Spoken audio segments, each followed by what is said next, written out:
നിങ്ങൾ പ്ലസ് ടുവിനാണോ പഠിക്കുന്നത്? എന്ത് ബേസ് ചെയ്തിട്ടാണ് നിങ്ങൾ പ്ലസ് ടുവിൽ ഈ സ്ട്രീം എടുത്തത്?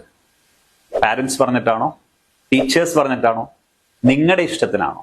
എന്ത് തന്നെയായാലും ആക്ച്വലി നമ്മൾ മനസ്സിലാക്കേണ്ട ഒരു കാര്യം ആരെന്തു പറഞ്ഞു എന്നുള്ളതല്ല, നമുക്ക് എന്ത് പറ്റും എന്നുള്ളതാണ് നമ്മൾ മനസ്സിലാക്കേണ്ടത്. നമ്മളൊരു ഷർട്ട് എടുക്കാൻ പോകുമ്പോൾ നമുക്ക് സ്യൂട്ടായിട്ടുള്ള ഷർട്ടാണ് നമ്മൾ എടുക്കുക. ആരെങ്കിലും പറഞ്ഞു കേട്ട ഷർട്ട് അല്ലല്ലോ നമ്മൾ യൂസ് ചെയ്യുക. നമ്മൾ ഇട്ട് നോക്കി നമുക്ക് കറക്റ്റ് ആണോ എന്ന് നോക്കി നമ്മൾ ഷർട്ട് യൂസ് ചെയ്യും.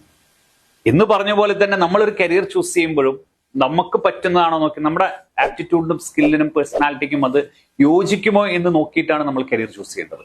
ഇത് മനസ്സിലാക്കണമെങ്കിൽ കൃത്യമായ നമ്മൾ ഒരു കരിയർ അസസ്മെന്റ് ചെയ്യണം. കരിയർ അസസ്മെന്റ് ചെയ്യുന്നതിലൂടെ നമുക്ക് നമ്മുടെ പേഴ്സണാലിറ്റിയും ആപ്റ്റിറ്റ്യൂഡും മനസ്സിലാക്കി കൃത്യമായ ഒരു കരിയർ റൂട്ട് മാപ്പ് നമുക്ക് ലഭിക്കും. പ്ലസ് ടു കഴിഞ്ഞു ഏത് കോഴ്സ് നമുക്ക് യുജിക്ക് പഠിക്കണം, യുജി കഴിഞ്ഞ് പി ജിക്ക് ഏത് കോഴ്സ് പഠിക്കണം, എങ്ങനെയാണ് നമ്മൾ ഉദ്ദേശിച്ച കരിയറിലേക്ക് എത്താൻ ആ റൂട്ട് മാപ്പ് ഏതാണ് എന്ന് കൃത്യമായി മനസ്സിലാക്കാൻ നമുക്ക് സാധിക്കും. സോ കൃത്യമായ ഒരു കരിയർ അസസ്മെന്റിലൂടെ ഭാവി ശോഭനമാക്കാം.